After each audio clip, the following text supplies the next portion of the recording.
Passo a palavra ao capitão. Sim, estou a ouvir. Vamos já começar. Deixa-me só ligar aqui também a minha câmera para não ficar no anonimato. Ok, então, boa tarde a todos e a todas. Sejam mais uma vez bem-vindos ao nosso espaço de debate à sexta-feira, mais uma edição do mês de março. Ainda estando no mês dedicado às mulheres, não quero mais parabenizá-las e saudá-las e desejá-las um feliz Março Mulher, né? Então, para hoje nós elencamos como o tema empreendedorismo, o empoderamento econômico da mulher em África, e convidamos duas pessoas com uma experiência vasta na área, que é a senhora Chisole Carvalho e a senhora Cláudia Araújo. Então, em termos do seu perfil, a senhora Chisola é licenciada em Sociologia e Gestão de Recursos, tem uma pós-graduação em Gestão de Desempenho e Desenvolvimento nas Organizações, possui também uma vasta experiência em Gestão de Recursos Humanos. De forma resumida, esse é o perfil da senhora Cláudia, ou da senhora Chisola. E quanto à senhora Cláudia, em termos de perfil, de forma resumida, é jurista, é investigadora há mais de 10 anos na área legal, trabalha com mulheres em questões ligadas aos direitos humanos. Então, ambas, ao longo dessa apresentação, entre outros assuntos ligados à temática que nos trazem para refletirmos, poderão falar um pouco sobre os desafios e soluções para as mulheres em setores chaves e poderão também apresentar as barreiras específicas para o emprego feminino, emprego formal e promoção de empreendedorismo, sem mais delongas e para não ser mais repetitivo, porque isso nós espelhamos no convite que partilhamos com os nossos participantes. Então, vou passá-las a palavra, mas antes disso, gostava de partilhar com os nossos participantes a metodologia. A princípio, vamos dar 40 minutos às nossas preletoras. Como são duas, vamos dividir 20 minutos a cada uma. E depois disso, o tempo que vai nos restar será o tempo do debate, com perguntas e respostas e possíveis contribuições. Para participar, gostaria de pedir aos nossos participantes internautas que, antes de tomar a palavra, devem nos solicitar no chat que querem falar, e depois nós vamos ceder a palavra. Depois de autorizar a palavra, poderá ligar o microfone. Depois de usar a palavra, terá que voltar a desligar o seu microfone para não criarmos interferências no sistema. Então, eu agradeço às nossas preletoras por aceitarem o nosso convite. Não é fácil dispensar a tarde de sexta-feira, que é o princípio do final de semana, e para dedicar um tempo e partilhar aquilo que sabem, aquilo que melhor sabem fazer. Então, dizem que quem fala muito erra, não quero aqui falar muito, vou passar logo a palavra primeiro a Chisole e depois a senhora Cláudia. Então, obrigada. Mais uma vez, não tenho a palavra. Em primeiro lugar, muito obrigada, meu nome é Chisole Carvalho, muito obrigada pela DW por fazer este convite a mim e à Cláudia, e tenho muito prazer de falar sobre este tema. Eu não vou me repetir, o Sudoriano já falou um pouco do meu perfil. Eu sou formada em Gestão de Recursos Humanos e Sociologia e trabalhei em Angola no setor petrolífero, na área de recursos humanos, durante 10 anos.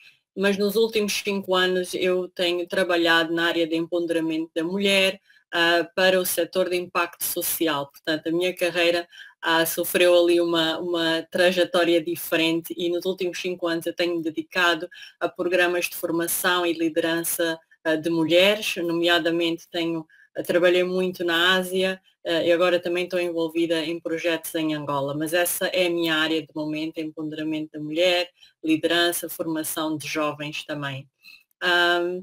Como disse, nós queremos aproveitar a maior parte do tempo para falar sobre esta questão e para também dar a palavra ao público. Então eu vou passar agora a palavra à Cláudia para ela se apresentar e dar continuidade. Boa tarde a todos os convidados e participantes, primeiramente a direção da equipe da DW, ao moderador pelo convite e a oportunidade de participar neste glorioso evento, cujo tema é Empoderamento Económico da Mulher em África. Conforme já foi referido, eu sou pesquisadora no âmbito de direitos humanos femininos e a minha pesquisa envolve estudos dentro da lusofonia. Portanto, eu já fiz trabalhos associados a Nigéria, Moçambique, Camarões, em parceria com pesquisadores também guineenses de Santo Tomé, Cabo Verde, Portugal, Brasil, Reino Unido. E, portanto, nesta minha apresentação eu vou me focar sobre a mulher angolana. E, portanto, eu agradeço a iniciativa, principalmente por ser neste mês alusivo às mulheres. E passando já à nossa apresentação, eu vou começar por mencionar e demonstrar qual é a importância da igualdade de género. Portanto, a igualdade entre mulheres e homens é uma questão de direitos humanos e como condição de justiça social, sendo igualmente um requisito necessário e fundamental para a igualdade, o desenvolvimento e a paz. A igualdade de género exige que numa sociedade os homens e as mulheres gozem das mesmas oportunidades. E estas oportunidades dizem respeito a salário, a nível salarial, portanto, a nível salarial, direitos, obrigações em todas as áreas, nomeadamente o acesso à educação, oportunidades de trabalho, carreira profissional, também no acesso à saúde e também no poder de influência. O empoderamento visa o equilíbrio de poder entre homens e mulheres. E, portanto, isto ajuda a criar condições para que a mulher seja autónoma nas suas decisões e na forma de gerir a sua vida. De acordo com o Fundo das Nações Unidas para o Desenvolvimento da População, há mais mulheres pobres que homens. E, portanto, isto quer dizer que há uma maior incidência sobre a pobreza feminina. O nível de educação de uma mulher determina fortemente o padrão de vida e da sua família, bem como a educação, o futuro e potenciais oportunidades dos seus filhos, filhas e seus dependentes. Ora bem, a mulher, como todos nós sabemos, é a base da família. E se ela tiver educação e formação, irá contribuir e desenvolver a nossa sociedade. As mulheres têm uma grande responsabilidade. Mais de metade da população mundial são mulheres e elas têm filhos, filhas e seus dependentes, conforme já referi. E, portanto, se nós nos esforçarmos, e quando eu digo nós, somos no seu coletivo universidades, associações, instituições públicas, privadas, ONGs, portanto, se nós educarmos uma menina, isto representa educar uma família e empoderar uma nação. O empoderamento da mulher é um agente poderoso de mudança e contribui para a redução da pobreza no seio das famílias angolanas. É conhecido que a Organização das Nações Unidas tem como objetivo principal a igualdade de género a nível internacional até 2030. E em apoio à Agenda de 2030, a ONU Mulheres lançou a iniciativa global por um planeta 50-50. E, portanto, tudo isto depende de todos nós, quer mulheres, homens, sociedade civil, governos, empresas, universidades, meios de comunicação. Portanto, todos devem trabalhar de maneira determinada, concreta e sistemática para eliminar as desigualdades de género. É por esta razão que nós temos vindo a acompanhar um elevado crescimento do número de presença de mulheres na liderança em Angola. Portanto, eu vou deixar agora a minha colega Chisol falar um pouco dos dados estatísticos. Eu tive que tirar do unmute. Portanto, estes são os temas que nós vamos abordar, como nós já falamos no início, e quando se fala do empoderamento da mulher, o que é que nós estamos a pretender? Quando eu digo nós, mulheres, e deveríamos todos contribuir para esse objetivo.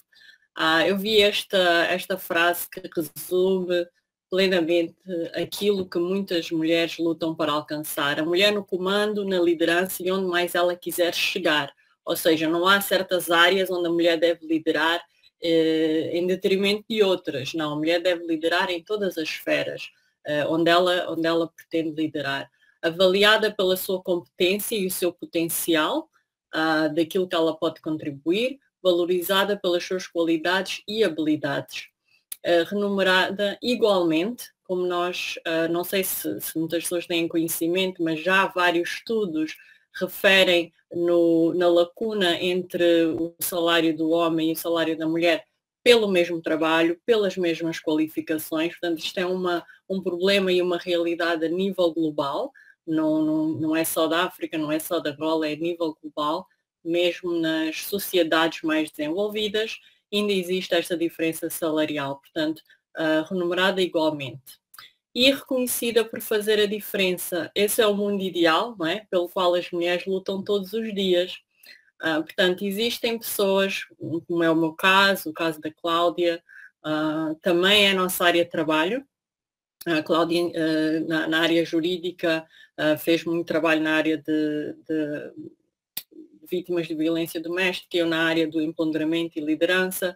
Portanto, faz parte do nosso trabalho, mas as mulheres, qualquer uma de nós, acaba por lutar todos os dias para ser reconhecida desta maneira, né? E contra a discriminação. Portanto, é uma luta não só daquelas mulheres que são formadas ou que são mais ativistas, mas é a luta do dia a dia.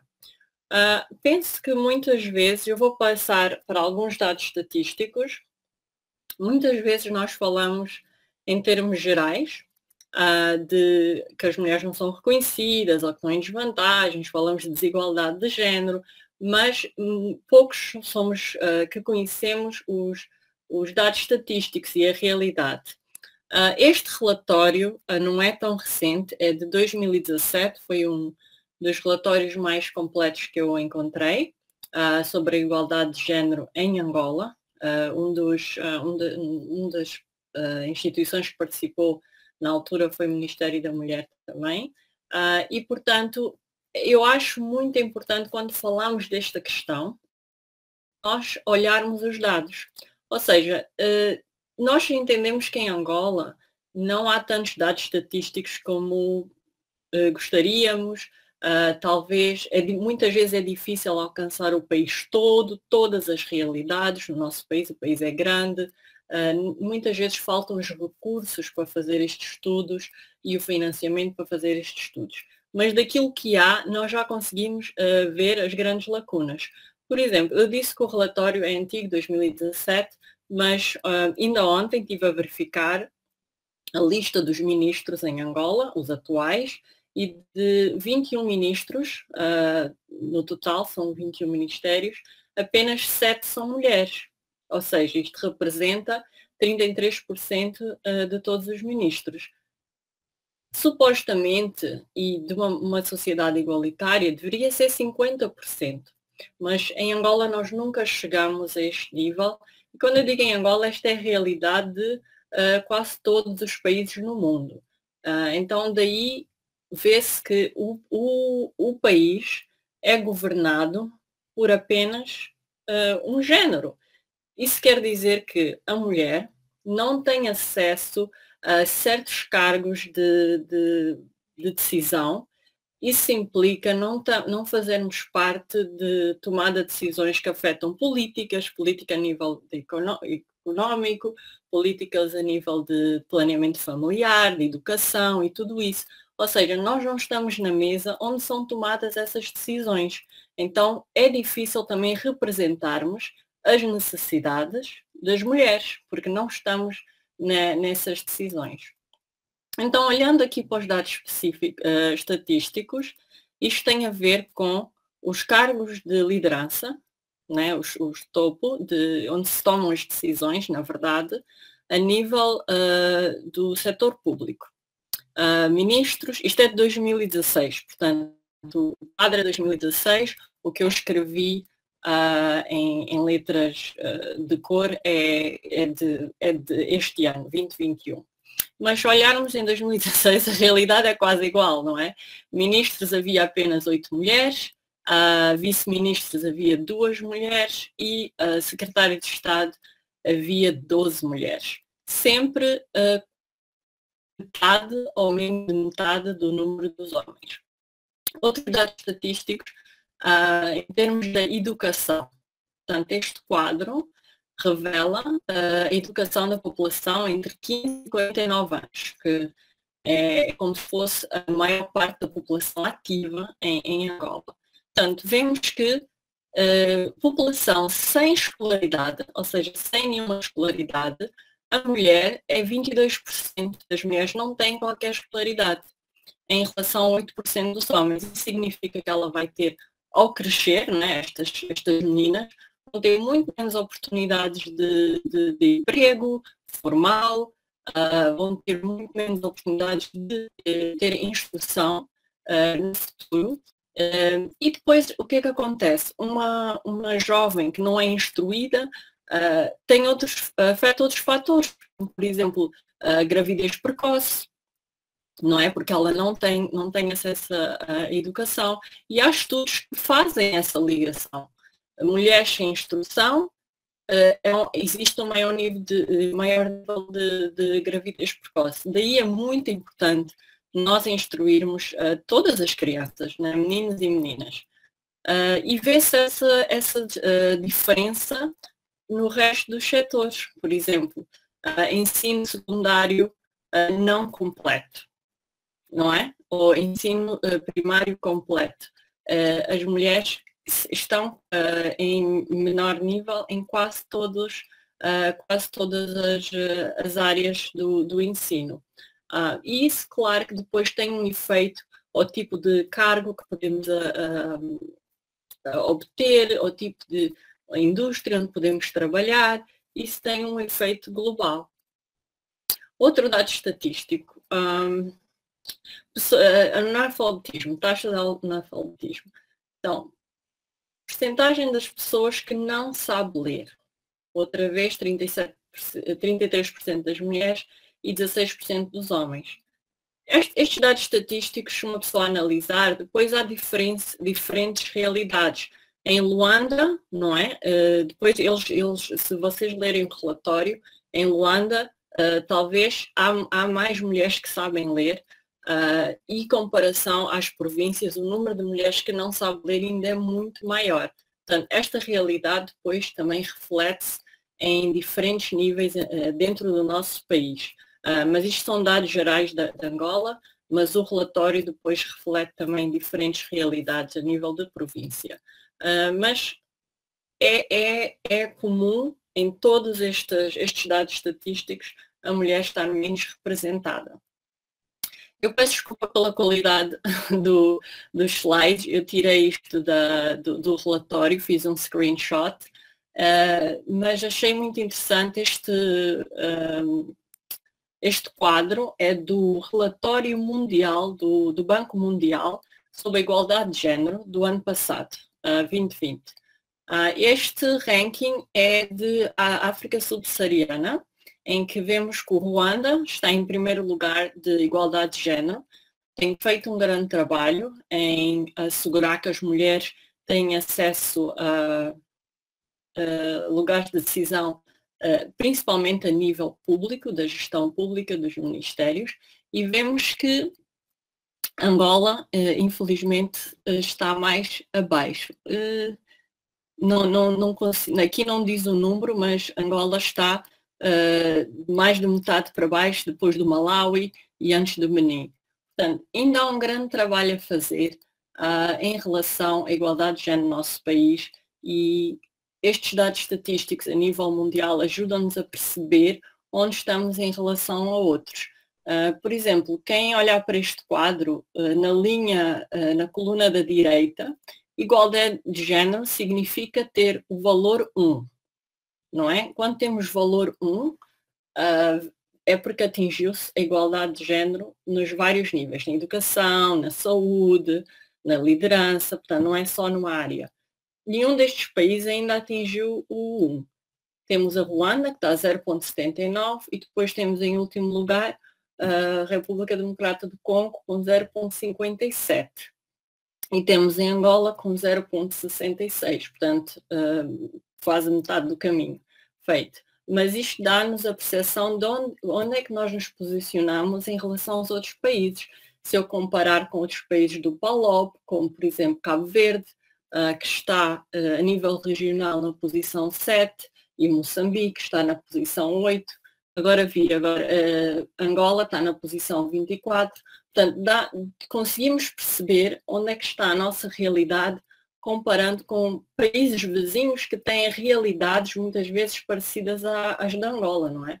É mais fácil comparar com outros países da África do que comparar com o resto do mundo ou países desenvolvidos que têm uma realidade muito diferente. Eu penso que saber estas estatísticas ajuda para sensibilizar as pessoas, tanto homens como mulheres, e ajuda na nossa própria educação de perceber que há um grande caminho a fazer e algumas das soluções que podem ser implementadas. Cláudia, vou passar a palavra a ti agora.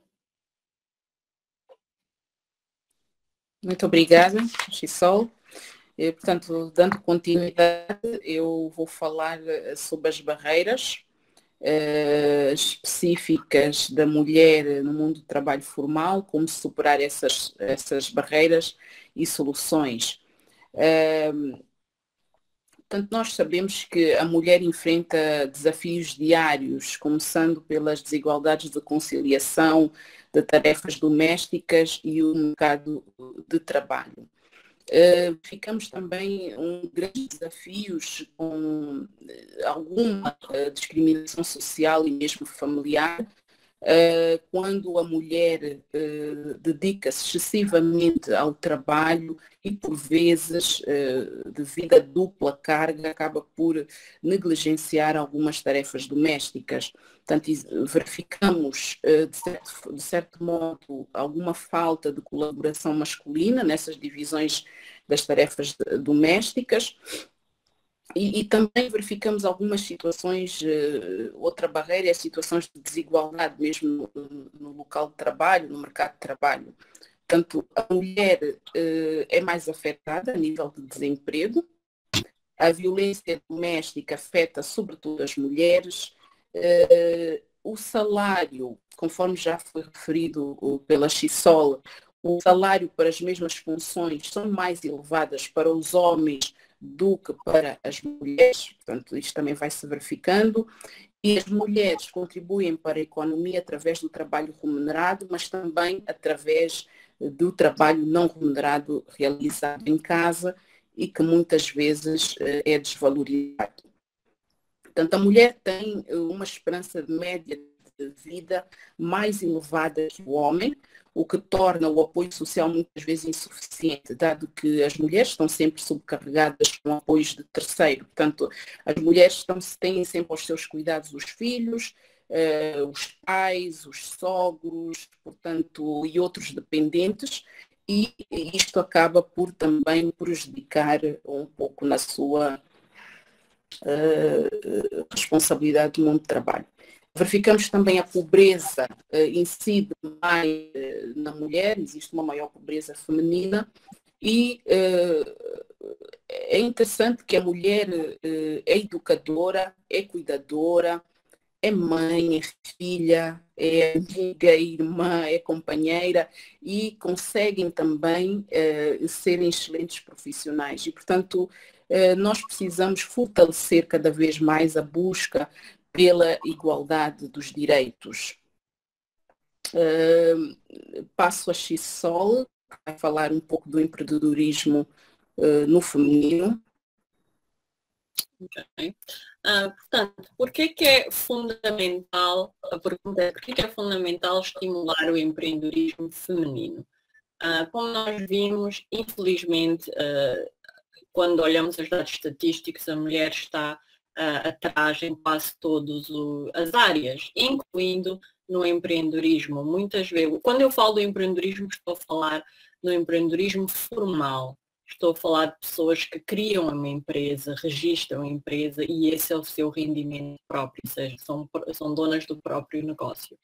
Em África, particularmente, existe muito empreendedorismo informal, que é aquela pessoa que faz comida em casa e vende na rua, ou nós vemos todos os dias essa realidade em Luanda, ou vende qualquer coisa na rua. É um empreendedor informal, mas quando estamos aqui a falar em gerar renda, em crescer um negócio, em empregar outras pessoas, isso já passa pelo empreendedorismo formal.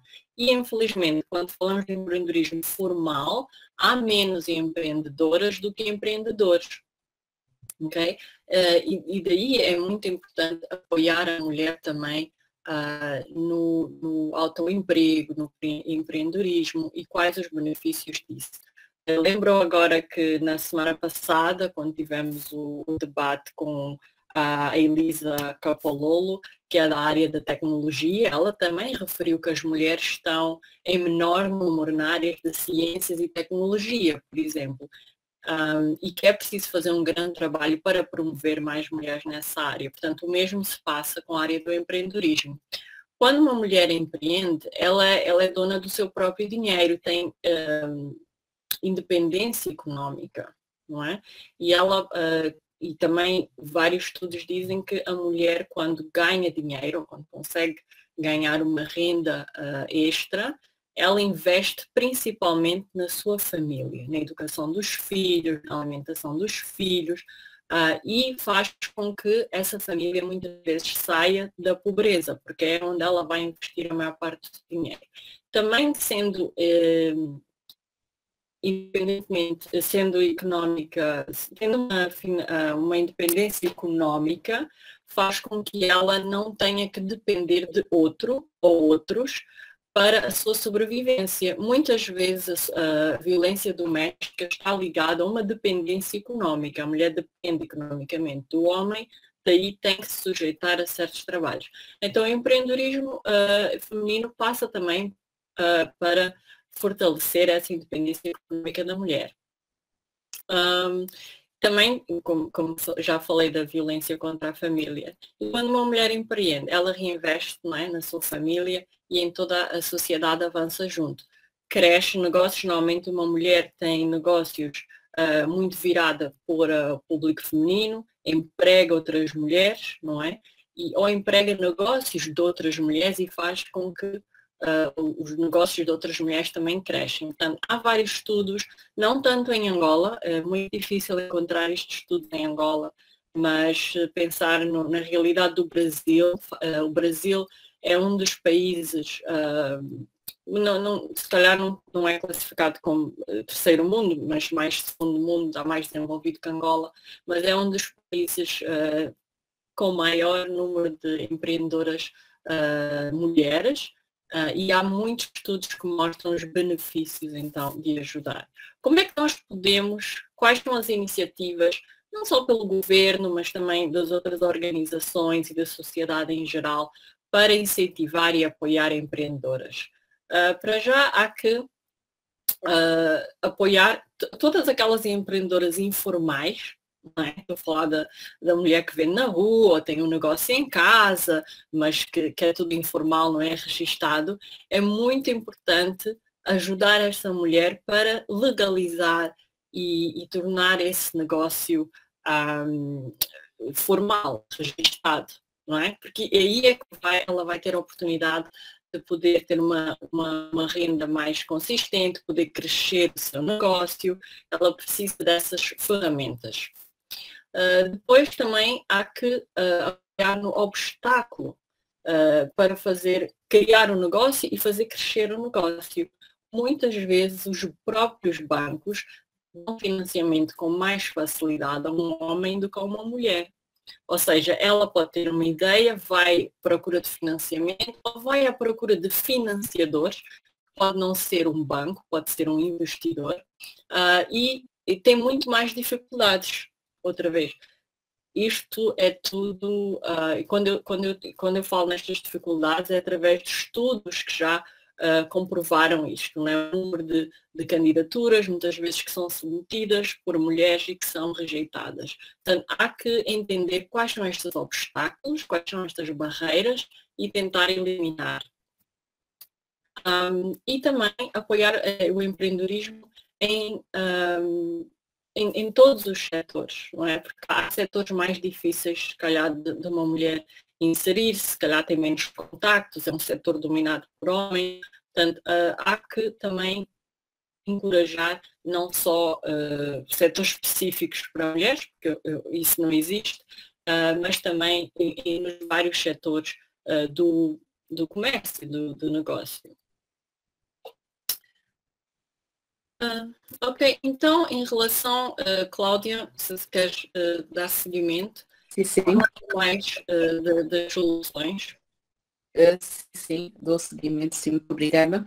E, portanto, vou falar agora como é que poderemos superar estas barreiras, quais são as soluções. E, portanto, uma das soluções, e atendemos tudo que foi feito, verificamos que é necessário que os homens também estejam incluídos. Portanto, começar por incluir o homem na igualdade de género. Portanto, o homem pode também ajudar a apoiar esses programas de igualdade de género, mas este apoio deve ser com que eles tomassem como causas que também fossem deles, porque todo homem tem na sua família uma mulher, quer seja esposa, mãe, avó, filha, irmã, e portanto se eles também abraçassem estas causas como se fossem deles, nós conseguiríamos, de certa forma, nos reafirmarmos melhor. Também verificamos que tem que existir uma maior sensibilização na partilha das tarefas em prol do bem familiar. Portanto, as tarefas domésticas, regra geral, são sempre reportadas para a mulher, tomar conta dos filhos, preparar os filhos, levá-los à escola. E, portanto, se isto fosse tudo partilhado, seria muito mais fácil. E também o investimento na formação e na educação das mulheres. Sabemos que já existe uma maior evolução, já existem muitas mulheres com formação, mas tem que se continuar a apostar, principalmente na classe mais baixa, conforme foi dito pela Xisol, a estatística é muito reduzida em termos de alfabetismo, e há necessidade, portanto, de promover esta igualdade de género, como iniciativas como a da W. Estes debates ajudam bastante para que se consiga promover a igualdade entre os sexos e melhorar também o estatuto das mulheres. Eu vou falar, portanto, da 4ª Conferência Mundial sobre a Mulher, que foi realizada em Pequim, foi realizada em 1995 e, portanto, esta conferência teve como agenda a política internacional sobre as questões de igualdade de género e foi a partir daí que surgiu então um documento onde constam os objetivos estratégicos e respectivas medidas orientadas pelos governos na implementação de políticas de promoção de género. Um dos objetivos é, portanto, a mulher e a pobreza, a educação e a formação das mulheres, a mulher e a saúde, a violência contra as mulheres, mulheres e conflito armado, mulheres e economia e também mulheres no poder e tomada de decisão. Portanto, estes são os programas que foi então que constaram então nesse documento como objetivo principal. Eu sei que a XISOL tem um último ponto para apresentar, portanto, que vai falar sobre os cargos de liderança. Sim. Ainda sobre alguns dos temas que a Cláudia referiu, a dupla carga, a responsabilidade das mulheres, no relatório do Banco Mundial de Igualdade de Género, que é um dos relatórios mais completos que existem a nível mundial, a estimativa é que a mulher trabalha mais 4 horas do que o homem a nível doméstico, ou seja, ela faz o trabalho todo no escritório onde ela trabalha, se é médica ou assim, igual ao seu companheiro profissional, ao seu colega, e chega a casa e ainda tem mais 4 horas de trabalho que elas reportaram, não é, no relatório, em relação aos homens. Portanto, esta dupla carga é real, é a nível mundial e realmente só agora é que se começou a dar mais ênfase, mais atenção, como é que esta dupla carga pode prejudicar a mulher. Não é? Tanto que o relatório agora já inclui essa pergunta nos questionários e achei muito interessante recentemente falar-se mais disso. Outro dado que encontrei no relatório mundial é que se caminharmos com o ritmo que estamos a caminhar em termos mundiais, não só em África, mas em termos mundiais, estima-se que levará cerca de 90 anos a 120 anos, ou seja, nenhum de nós estará cá, para alcançar a igualdade de género. Ou seja, as políticas existentes, as iniciativas existentes, tanto a nível da sociedade civil, dos governos, do setor privado, não são suficientes. Não são suficientes para fechar a lacuna de género, porque 90 anos é muitos anos, são várias gerações, estamos a falar se calhar de 3 ou 4 gerações, e portanto, eu pessoalmente não aceito que demore 90 anos para fechar esta lacuna e atingir a igualdade de género, mas é o que os estudos indicam. Então, a nossa responsabilidade, a nossa geração e os governos atuais é tentarem diminuir ao máximo o tempo que levará a chegar à igualdade de género. Bom, para terminar, nós estamos a falar de algumas iniciativas, este também da ONU, como tem já feito um grande trabalho neste sentido. A ONU definiu o Pacto Mulheres e o Pacto Global, definiu os princípios de empoderamento das mulheres. Estes princípios podem ser adotados, eu só pus aqui alguns, são mais, mas eu pus aqui alguns principais. Estes princípios podem ser adotados tanto pelos governos, como as organizações públicas, as organizações não governamentais, são como diz, iniciativas que vão ajudar então na igualdade de género e no tratamento das mulheres, tanto a nível profissional, mas também a nível doméstico. Por exemplo, quais são estas iniciativas? Quais são algumas destas soluções? Eliminar obstáculos que impedem o crescimento profissional. Nós já há bocado falamos dos obstáculos a nível do empreendedorismo, mas também há muitos obstáculos a nível da carreira e de profissional de uma mulher. Quando ela, por exemplo, é mãe, tem que tirar a licença. Muitas mulheres depois encontram dificuldades, depois de tirar a licença maternal, de voltar ao trabalho com o mesmo cargo, talvez são vistas como menos capaz. Ela tem 3 filhos, não vai ter tempo para este cargo de liderança, se calhar é melhor não promover. Ou esta mulher casou há pouco tempo, depois se calhar vai engravidar, é melhor não promover, porque depois vai de licença de maternidade. Isto tudo são obstáculos no crescimento profissional de uma mulher, que é uma discriminação contra a mulher.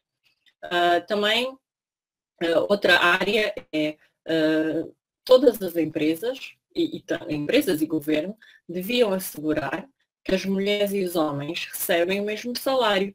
Isto é, se fazem o mesmo trabalho, têm as mesmas responsabilidades e têm a mesma qualificação, devem receber o mesmo salário. Isto não acontece. Então, devem promover estas políticas. Da formação, como nós vimos, há uma grande lacuna na formação de meninas, estou a falar de mulheres antes dos 18 anos, investir na formação das meninas para que elas consigam competir em pé de igualdade com os homens no futuro, e muitas outras iniciativas. O último ponto que eu quero referir, é muito importante continuar, como a Cláudia disse, há poucos dados estatísticos, não é suficiente, principalmente em Angola, continuar a publicar, a fazer estudos, a publicar estes estudos, estes relatórios e medir o progresso. Não é? Nós vimos que em 2016 o número de ministras era 8. Em 2021 o número de ministras é 7. Não há evolução, não é? Até diminuiu um pouco. Mas é preciso continuar a medir e a entender se está a haver progresso ou não. Se não há progresso, o que é que se pode fazer para existir mais progresso? Mas se nós não analisarmos, não recolhermos a informação, não apresentarmos os dados, fica muito difícil entender para onde estamos a caminhar, não é? E quando há falta de dados, é difícil entender o problema e também as suas soluções.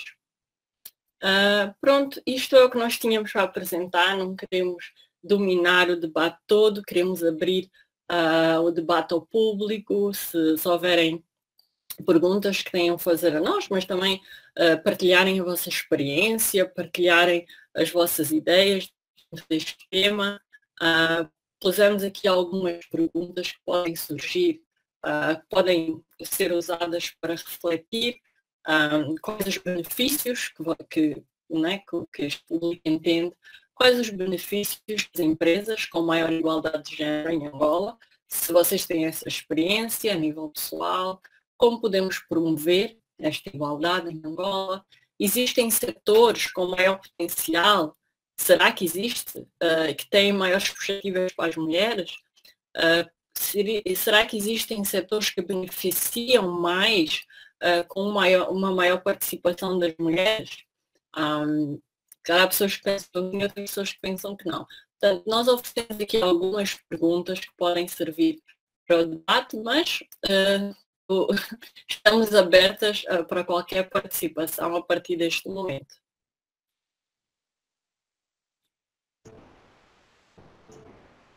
Ok. Muito obrigada, senhora Chisola Cláudia, pela brilhante apresentação. Sem querer ser repetitivo, lembrar os nossos internautas e participantes que estamos a falar sobre o empoderamento econômico da mulher em África, onde as nossas preleitores falaram um pouco sobre a importância da igualdade de gênero, mostrou-se também alguns dados estatísticos de vários países em que, em relação a Angola, estamos muito abaixo da linha para atingirmos a igualdade de gênero, onde também citam-se algumas barreiras que influenciam no alcance da igualdade de gênero em Angola, e também apresentou-se um pouco sobre outras questões e lançou-se algumas perguntas que servirão também de debate, e recordar aos nossos internautas para participar, poderá solicitar aí no chat, e nós, depois de autorizar, poderá ligar o microfone. Pode intervir, deve desligar o microfone. Mas antes, acho que temos algumas questões. No princípio, a senhora Delma começava a fazer algumas perguntas. Desde já, se a senhora Delma se encontra aí, gostaríamos de lhe passar a palavra para poder intervir.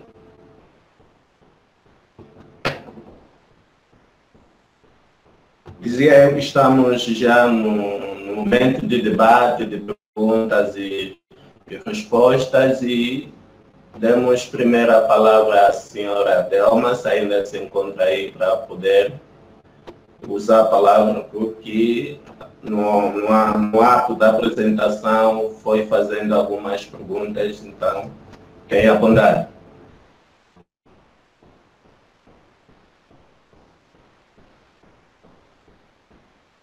Ok, provavelmente não se encontra ainda por aí a senhora Delma. Vamos passar... Sim, faz... Cipriano, eu estou a ler agora umas perguntas. Quando eu estava a partilhar o ecrã eu não conseguia ler as mensagens, mas agora já consigo ler. Posso ir vendo as perguntas e responder. Penso que a pergunta tinha a ver como melhorar o empoderamento a nível do trabalho, não é? Ou no lugar de trabalho. Isso passam por medidas de recursos humanos e não só, também da liderança das próprias organizações, assegurar que existem políticas que não discriminem e olharem para o número de mulheres que têm na sua força de trabalho, não só o número total, mas depois o número em cargos de liderança. E os cargos de chefia variam de uma chefia mais júnior para uma chefia mais sénior, não é? Estamos a falar desde o conselho diretivo até ao supervisor. Portanto, todos estes casos de chefia deve haver o máximo possível 50% de homens, 50% de mulheres. Portanto, fazer essa análise da própria organização e ver quais são as medidas que se pode tomar. Por exemplo, se estamos a falar das áreas de ciências, das engenharias, da tecnologia, uma organização pode investir em bolsas de estudo para mulheres se formarem em engenharia, porque infelizmente o número de engenheiros que se formam todos os anos é sempre, a maioria são mulheres ainda. Portanto, estas são algumas das medidas. Cláudia, não sei se tens mais alguma coisa a acrescentar ou de outra pergunta.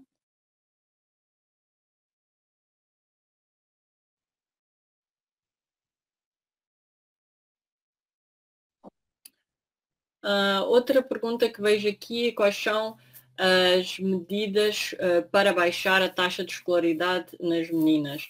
Ou seja, muita desta realidade onde a taxa de escolaridade das meninas é bastante...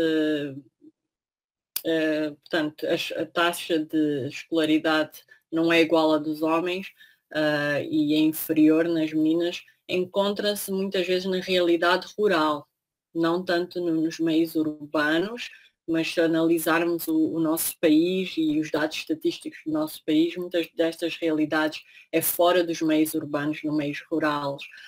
Muitas vezes as crianças ainda são usadas para trabalho infantil, porque as famílias são extremamente pobres, precisam se calhar das crianças para ajudar na lida da casa ou na lida do campo, e entre escolher vou pôr meu filho a estudar ou a minha filha a estudar, põe o filho a estudar, se só podem pôr um. E muitas vezes é daí que depois prejudicam as meninas. A menina tem que ficar em casa a ajudar, a menina tem que ajudar no trabalho. É visto tradicionalmente, não só em África, em Angola, muitos países da Ásia, acontece o mesmo, como por exemplo o Camboja, eu já trabalhei no Camboja, acontece o mesmo, em que se há um investimento a nível de educação, é sempre para o filho, não é? Para o menino.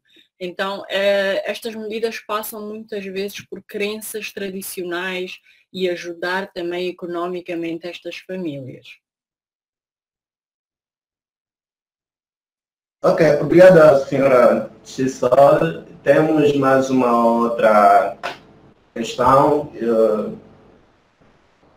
dirigida mais ou menos aos membros da sociedade civil, porque o senhor Petri Demel pergunta se a sociedade civil, ou a sociedade civil de muitos países abraçaram as causas para ajudar a mulher, né, no empreendedorismo, e pergunta se acontece aqui em Angola.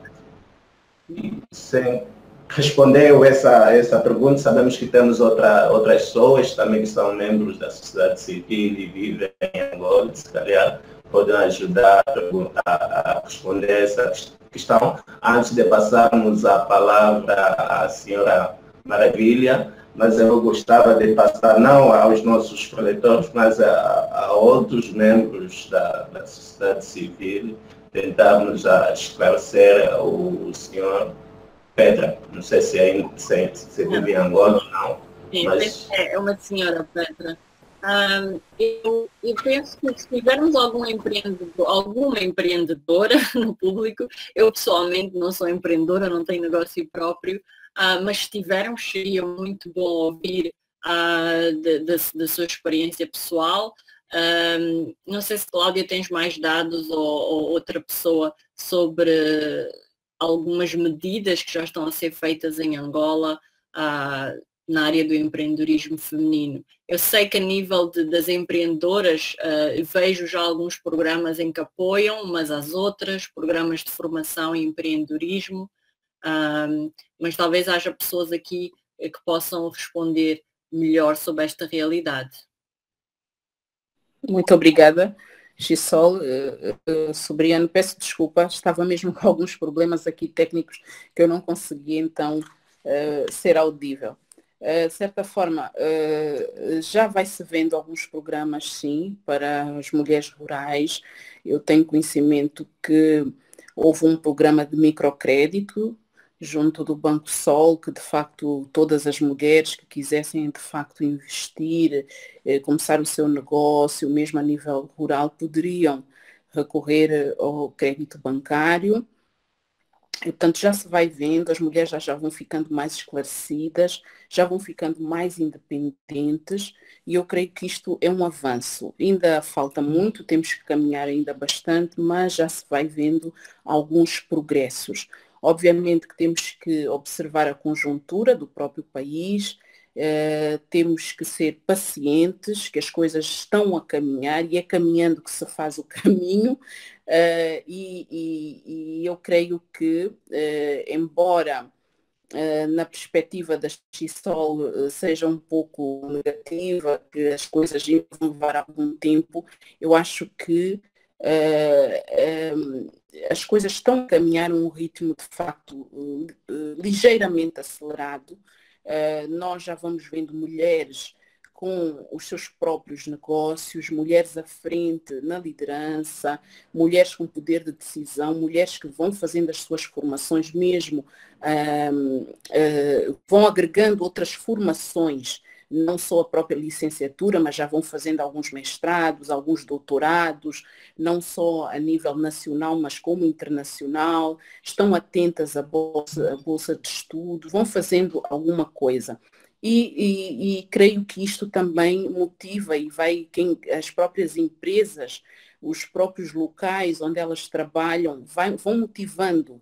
Portanto, eu sei que existem empresas em Angola que vão dando estas bolsas, vão dando algum orçamento para algumas formações e, portanto, elas estão a aproveitar e vai-se dando. Claro que é preciso fazer mais, mas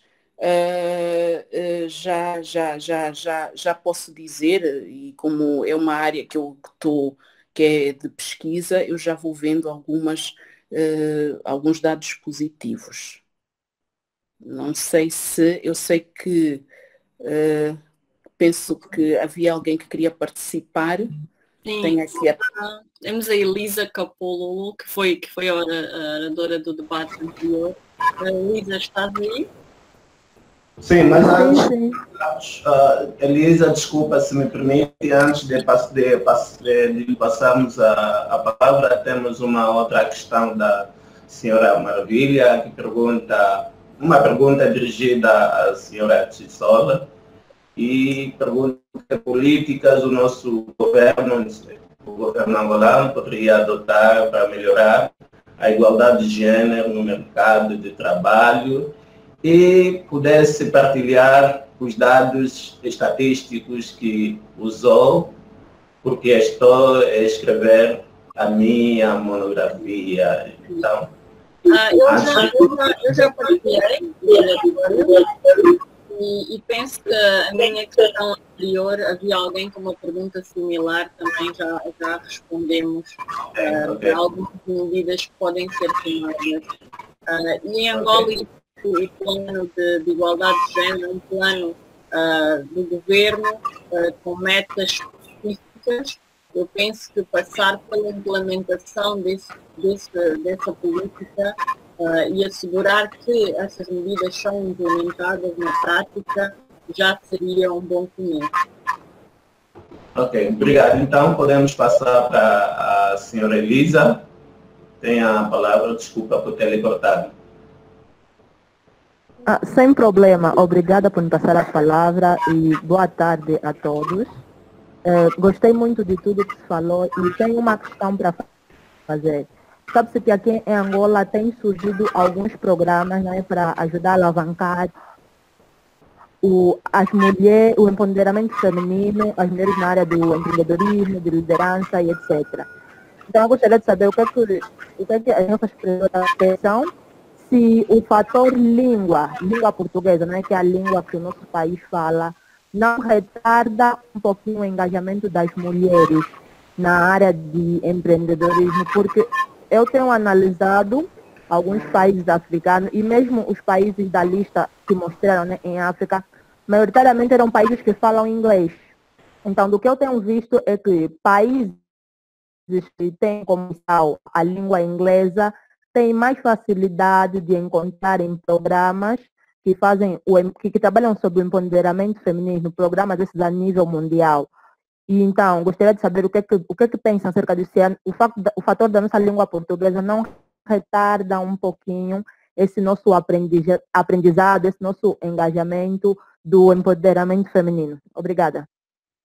Sim, Elisa, essa é uma realidade, infelizmente. Eu comparo muitas vezes os programas e as iniciativas da África francófona, né, que falam francês também, e da África anglófona que falam inglês, e há muito mais programas, há muito mais iniciativas e há muito mais material.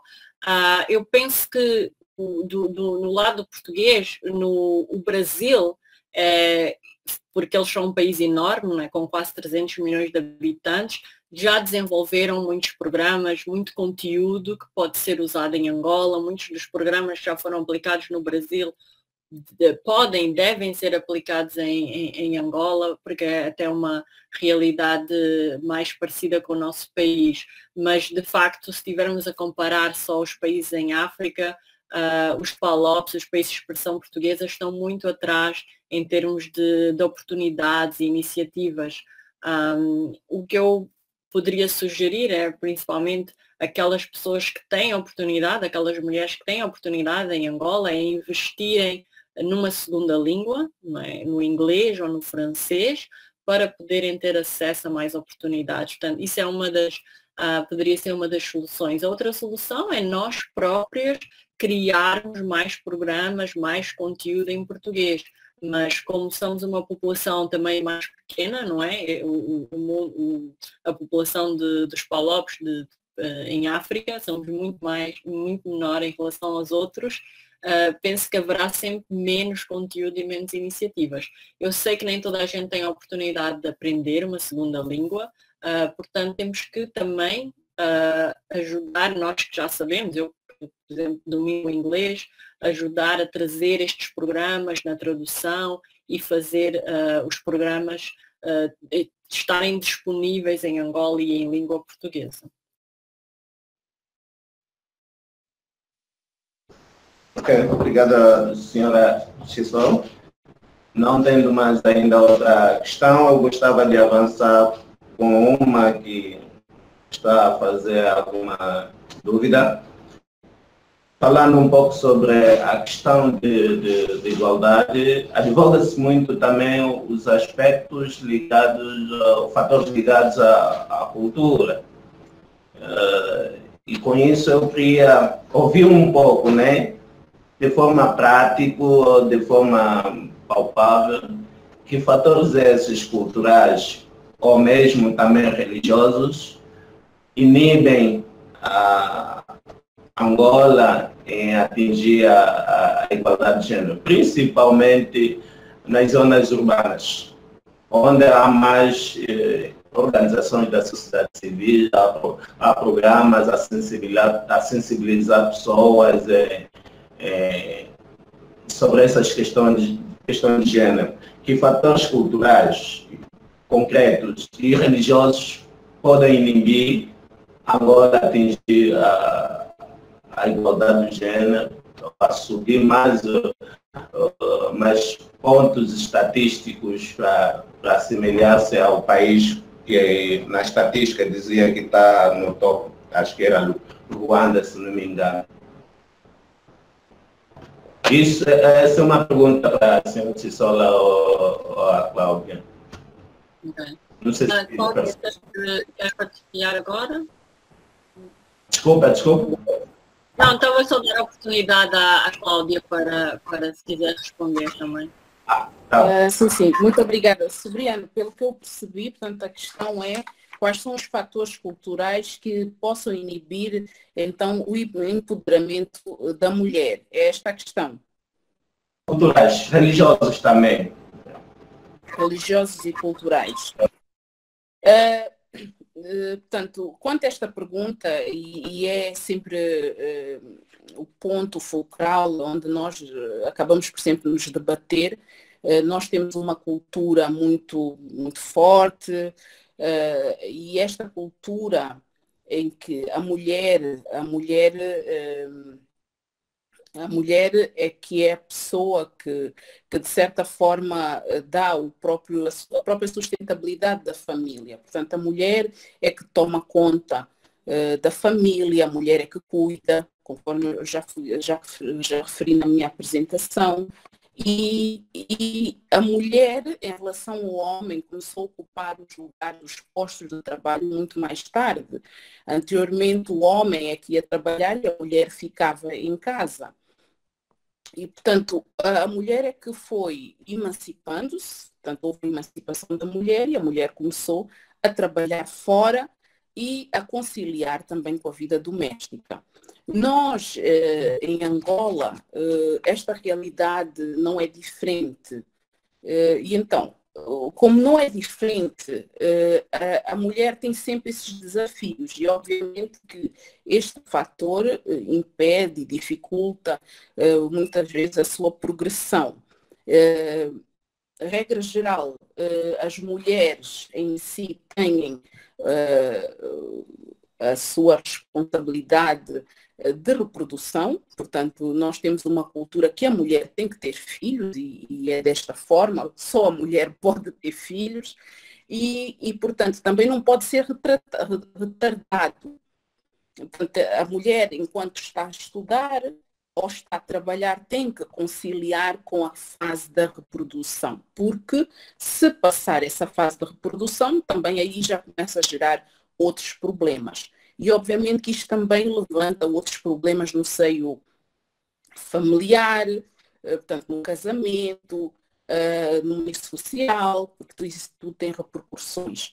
Portanto, eu entendo, eu não sei se a Chisol tem outro entendimento, que é um dos entraves, sim, esse fator cultural. Existem mulheres que já vão pondo em primeiro lugar a sua formação e a sua profissão e não são encaradas muito bem pela sociedade. Não são encaradas.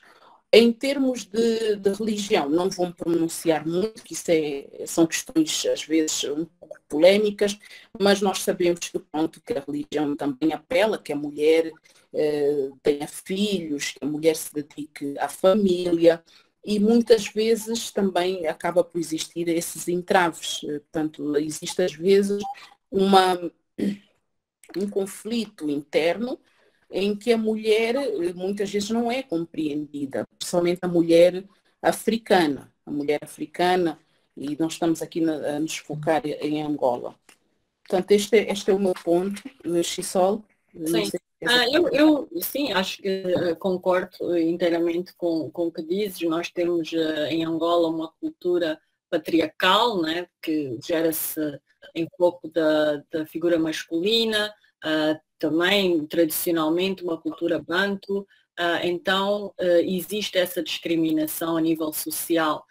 Muitos de vocês já trabalham em organizações em que metade dos trabalhadores são mulheres, não é? Portanto, a mulher já tem acesso ao mundo de trabalho formal, quase metade da população ativa em Angola é feminina, então nós temos acesso muitas vezes ao emprego, mas quando deparamos com mais oportunidades para subir na carreira, para tomar certos cargos de decisão, aí vemos fatores a nível social que discriminam a mulher e como todos não, se calhar há pessoas que são mais conscientes do que outros, é exigido à mulher um papel que é diferente do homem.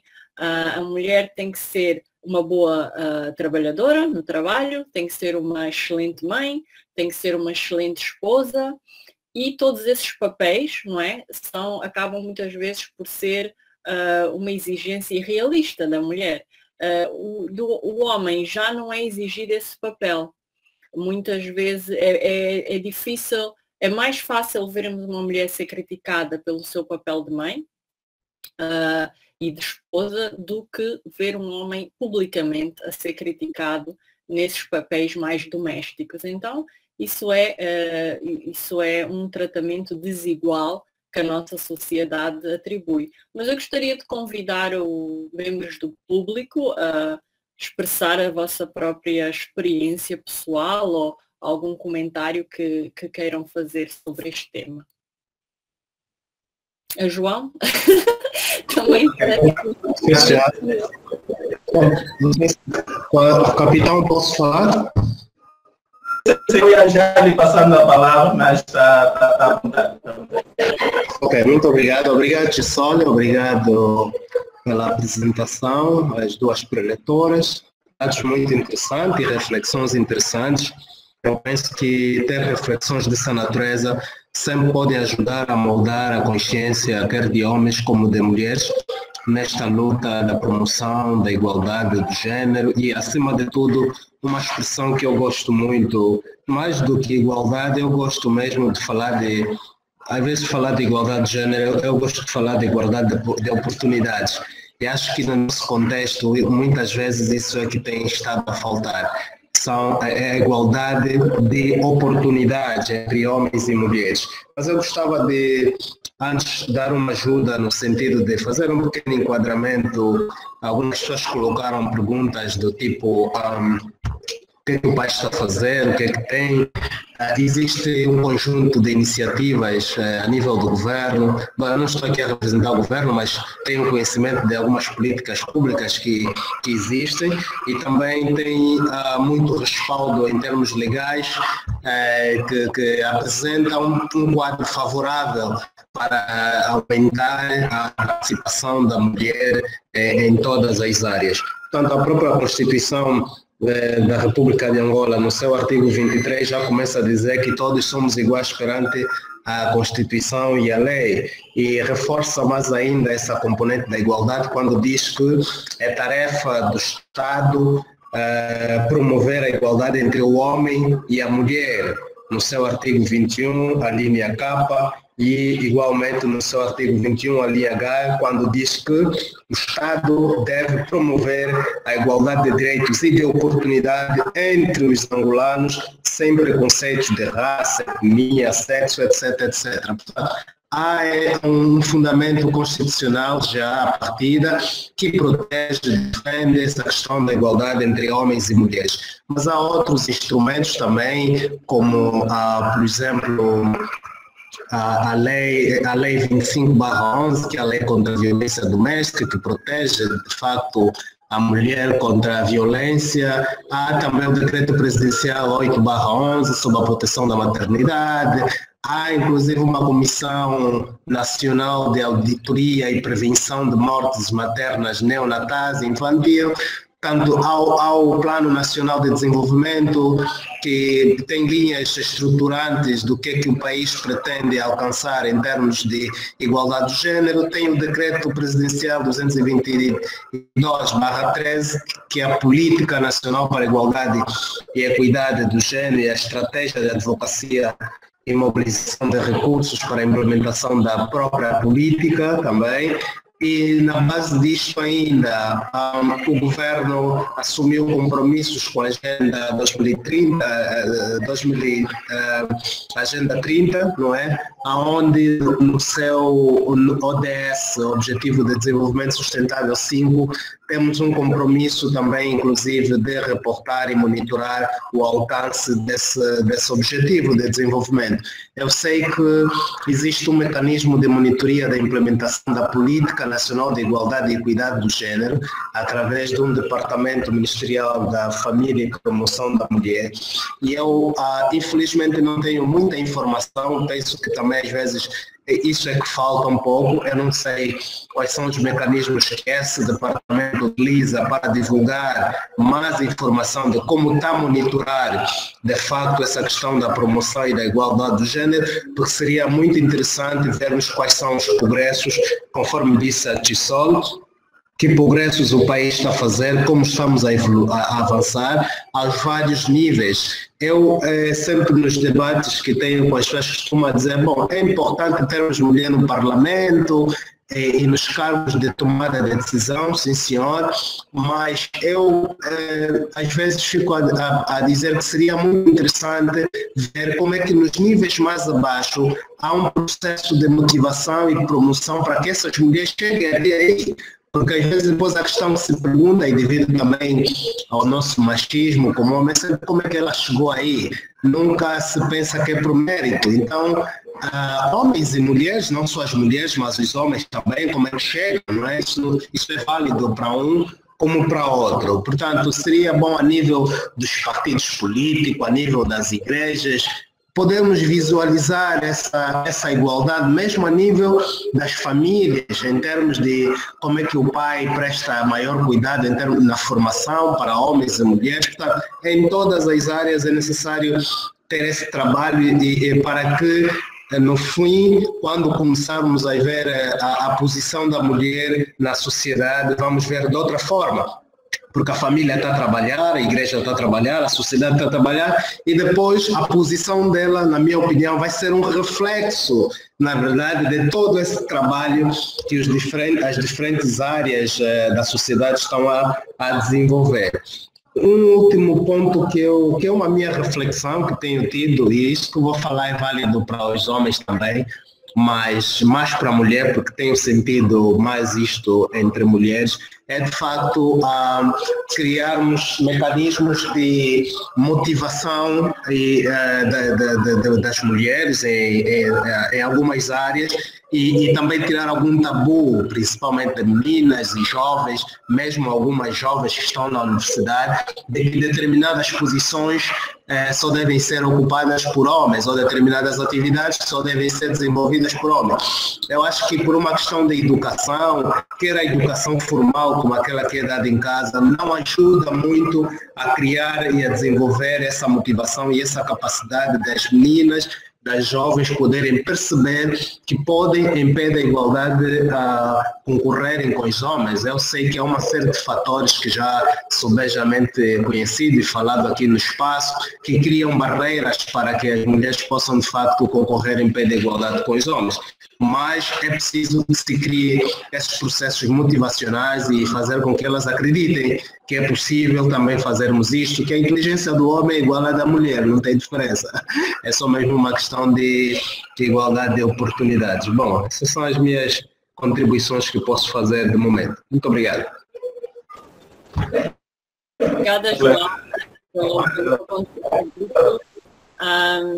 E sim, realmente existem várias políticas já nesse sentido e um esforço pelo governo, mas também por outras entidades, como talvez grupos religiosos e outras organizações. Eu digo sempre que fazer a política é a parte mais fácil. É fácil escrever um documento muito bonito com todas as políticas, mas depois tem o lado prático. Será que há um orçamento dedicado à implementação desta política? Será que há recursos necessários para a implementação desta política? Ou seja, para a política sair do papel para a realidade, são precisos outros recursos e ferramentas para isso acontecer. Eu realmente sou um pouco impaciente em relação à questão da igualdade de género. Quando as pessoas dizem, mas as coisas estão a acontecer, mas a mudança é lenta. Eu já acho que estamos tão atrasados a nível mundial, que às vezes pergunto-me como é que eu, em 2021, ainda estamos tão longe desta realidade, não é? Se a meta é 50%, tudo abaixo de 50% é muito mau, é muito longe. Então, a minha visão é mais, é um pouco mais impaciente. Eu já acho que tudo o que se está a fazer agora ainda é muito pouco. Porque as mudanças não estão a acontecer como deveriam estar. Mas sim, na realidade eu sei que existem várias políticas e esforços a acontecerem e depois dependente do país ou das organizações ou dos órgãos, há uns que se calhar são mais ativos do que outros. Mas eu gostaria de saber se há alguma outra mulher no público que gostaria de contribuir com a sua perspectiva ou com a sua experiência. Seria muito interessante essa contribuição.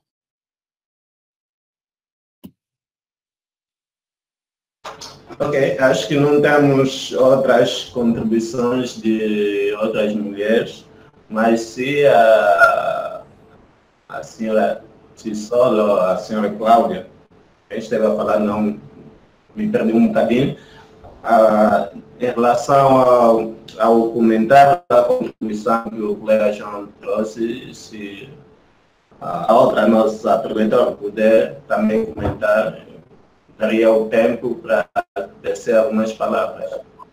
É mesmo comentário. Contribuição, disse que é contribuição. Cláudia, não sei se queres contribuir ou acrescentar mais alguma coisa. Sim. De certa forma, muito obrigada, João, pela sua participação.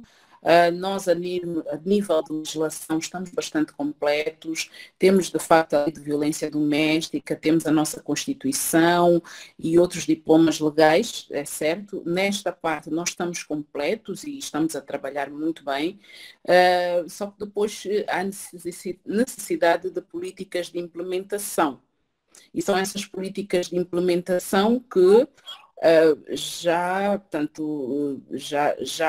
o percurso é um pouco demorado. E, portanto, tudo isto tem a ver com as iniciativas, que é a sensibilização, que é a promoção mesmo de educação e formação, que nós temos que ter também essa responsabilidade, conforme eu disse, essa responsabilidade não sou eu ou outro particular que tem. Todas as instituições têm essa responsabilidade, quer empresas privadas, empresas públicas, as próprias universidades têm essa responsabilidade, os professores têm estas responsabilidades de incentivar as próprias meninas a seguir o seu percurso profissional. Portanto, esta que é a parte que leva mais tempo, porque temos que mudar um pouco de consciência, de mentalidade. Às vezes é difícil incentivar mesmo as meninas para a educação, para a escola, para a universidade. Portanto, isto requer um esforço de todos e também sensibilizar os pais, não é? Os pais, as mães, todas elas também têm esta responsabilidade. Portanto, eu, a nível de experiência que eu vou tendo, e porque eu também sou docente, tudo isto vai sendo feito, vai levar certamente algum tempo, Nós já temos os diplomas legais que prevêem todas estas iniciativas, mas temos que ir fazendo mais.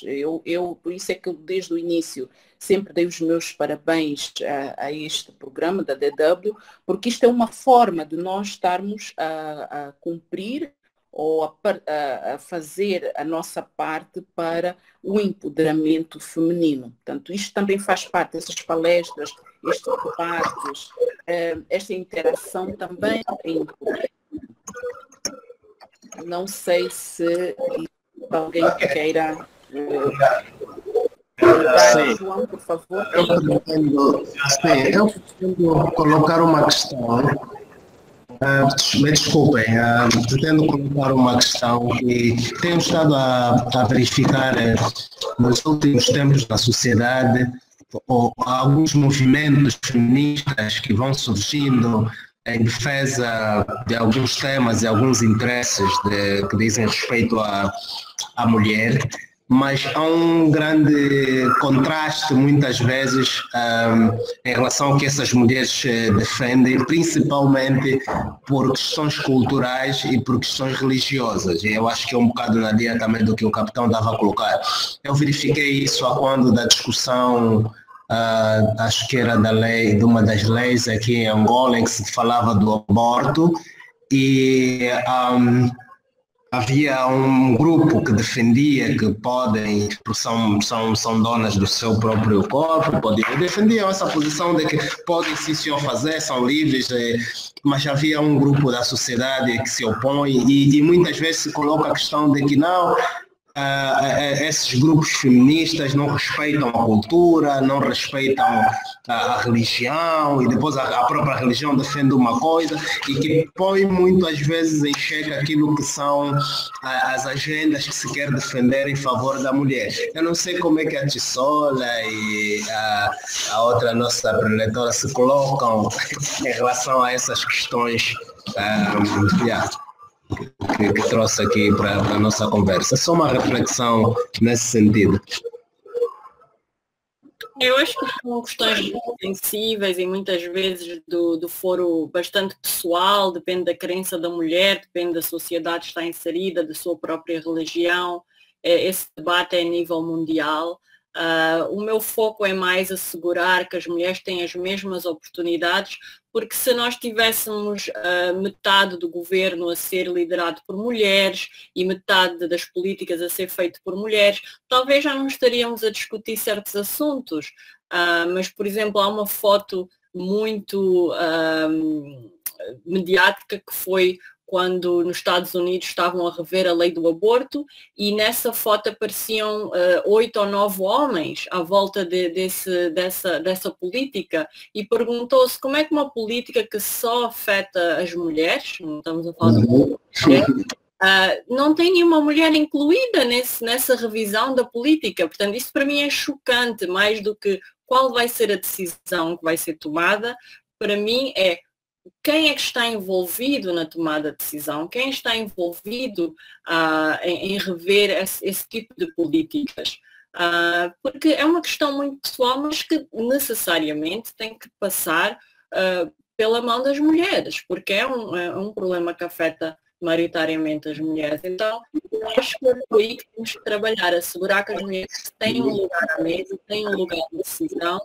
Depois, dependendo da opinião de cada um ou do cultural, cada país vai por um ou por outro. Mas pelo menos assegurar que as mulheres estão nessas tomadas de decisões.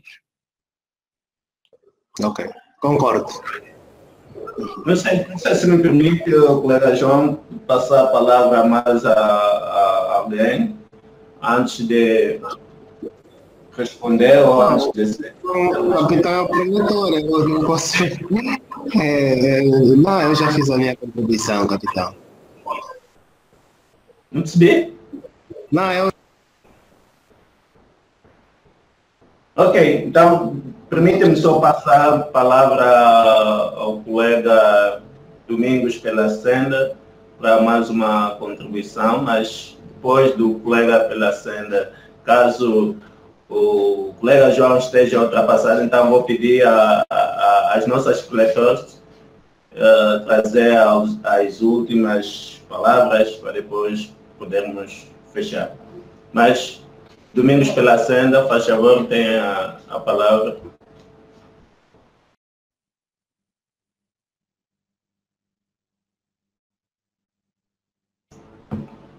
Acho que não consegue me ouvir. Pela Senda, se ainda está aí, Domingos pela Senda.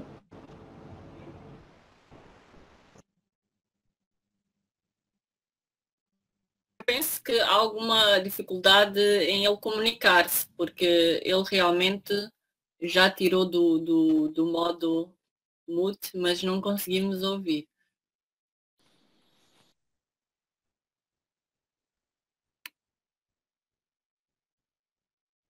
Alguns problemas técnicos, mas ele está aqui na minha sala, poderá usar a palavra a partir daqui, porque ele estava do outro lado, pela Senda. Por favor, tenha bondade as perguntas que tem por fazer ou contribuições que tem a fazer. Ok, boa tarde. Desde já queria agradecer a brilhante apresentação, não quero ser repetitivo, e dizer que algo me tocou muito, sobretudo nos resultados, em que as senhoras diziam que é necessária a participação dos homens no empoderamento, né, das mulheres, visto que eu penso que, né, como se diz na gíria, eu penso que às vezes que o maior inimigo da mulher até passa a ser mesmo a própria mulher, né? Eu penso isso. Então, esse resultado que foi mostrado aqui, que é necessário também a participação dos homens para que a mulher se empodere, possa crescer e ter o mesmo nível de oportunidade, isso me marcou e tive uma nota. E também gostaria de passar a minha experiência, uma vez que de pequeno tive num ambiente religioso em que a maioria era rapaz e não se tinha nenhuma rapariga. Falo especificamente, pertenço à Igreja Católica, né? Ou seja, o grupo de apóstolos, que são aqueles que servem o altar do Senhor. Então, foi formado só por rapazes.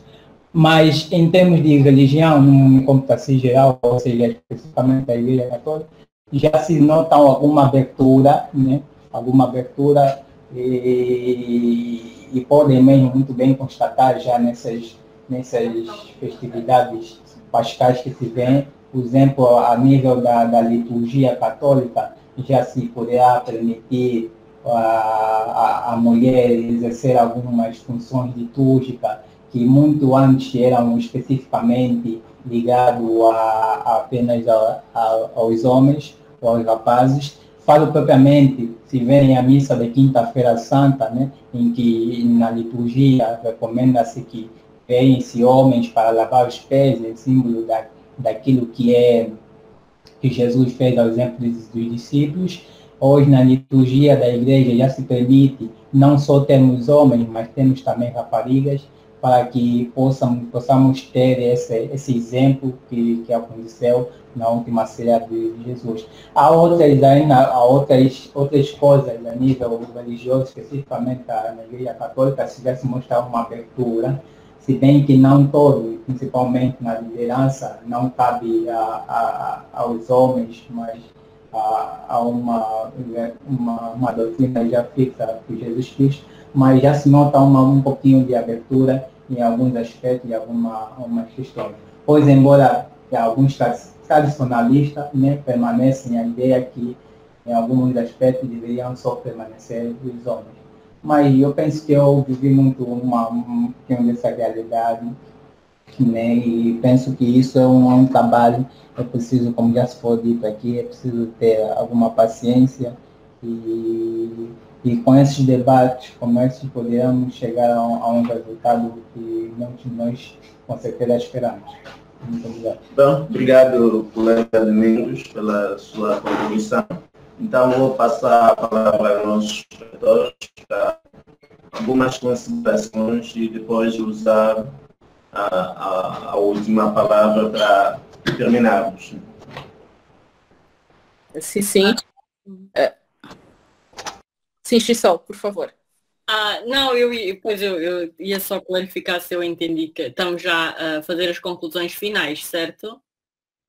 Sim, depois de algumas palavras sobre a contribuição que o colega Domingos Pelacenda traz em relação à abertura que já se nota na religião católica, em relação também àquela pergunta que fizemos, os fatores que inibem, fatores religiosos também que possam impedir a participação das mulheres. Então, temos aqui o colega Pelacenda, que faz parte dos acólitos e trouxe algumas contribuições dizendo que há alguma abertura, em termos de religião, alguma abertura para as mulheres participar de diferentes níveis. Então, só ia dizer que passar a palavra para algumas considerações sobre essa contribuição, depois usarmos a última palavra para metermos um ponto e vírgula aqui. Entendi, obrigado. Em outros foros. Eu vou fazer algum comentário e também já dar as minhas conclusões finais para depois passar a última palavra à Cláudia. Eu evito comentar sobre a religião, eu penso que isso é do foro pessoal, cada um segue a religião que for mais indicada para si e segue as regras dessa região. Eu, por norma e por princípio, não costumo comentar sobre aspectos religiosos. Penso que uma das coisas que foi referida e que muitas vezes ouvimos é o maior inimigo da mulher é a própria mulher. A meu ver, a minha experiência, pelo que eu leio, pelos dados estatísticos, por todos os estudos que existem, o maior inimigo da mulher é um sistema que oprime as suas oportunidades, que não favorece o seu empoderamento. Já existem muitos estudos que não têm a ver com a minha opinião pessoal ou a opinião do outro pessoal. Isto são dados estatísticos que provam que o maior inimigo da mulher é um sistema que não apoia, que não fornece as oportunidades iguais. Não é? Então, esse é o maior inimigo da mulher. E acho que há dados que comprovam isso. Minhas conclusões finais seria, para todos nós temos um papel neste tema da igualdade de géneros, como mulheres e como homens, porque todos nós estamos inseridos numa família em que podemos quebrar alguns dos tabus, algumas das crenças. Algumas de nós somos mães que estamos a educar filhos e filhas, e como é que podemos passar essa educação?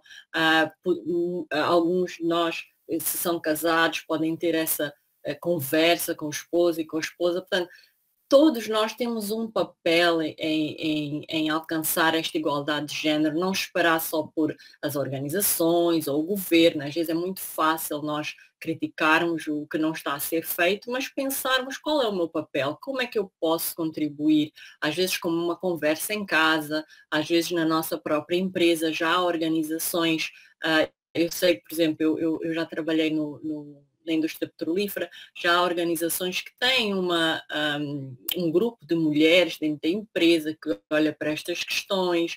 Portanto, há sempre algo que nós podemos fazer e contribuir e não estar sempre à espera dos outros ou do governo. Portanto, é o meu apelo, pensar e refletir qual é que pode ser o nosso contributo e fazer aquilo que nós podemos fazer.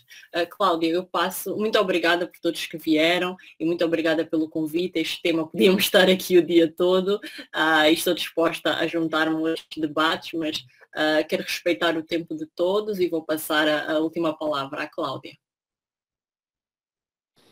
Sim, muito obrigada. De facto, agradeço.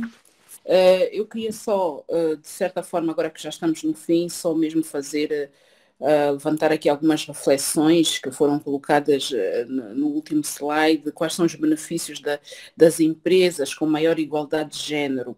Portanto, como promover a equidade de género também, e se também existe maior potencial e setores que têm maiores perspectivas para as mulheres. Portanto, eu verifico que as empresas com uma maior igualdade de género são mais inovadoras, mais generosas, com mais empatia e acabam por ser muito mais lucrativas. Por quê? Porque cada um, quer homem, quer mulher, tem as suas habilidades naturais e, portanto, tanto o homem como a mulher, cada um deles, são úteis para o progresso de uma sociedade e depois também de uma nação. E, portanto, nós, ao promovermos a equidade de género, nós vamos fortalecer as economias, impulsionando também a promoção do desenvolvimento sustentável. E, portanto, não existe, do meu ponto de vista, e eu creio que não existe setores que podem ser mais potenciais para homens nem para mulheres. Portanto, nós temos que tentar cumprir aquilo que as Nações Unidas programou, que é 50-50. Todos nós somos úteis. Portanto, 50 em termos de numeração para homens, 50 também para mulheres. Eu agradeço a participação de todos. Isto é o que eu deixo para nós podermos refletir. Obviamente, se existir alguém que não esteja de acordo com a minha explanação, nós estamos em aberto, sempre para aprender. Nós estamos num processo de aprendizagem. Estamos aqui também para partilhar ideias e todas as experiências que foram aqui passadas foram muito úteis. Muito obrigada a toda a equipe e então finalizo. Obrigada, boa tarde.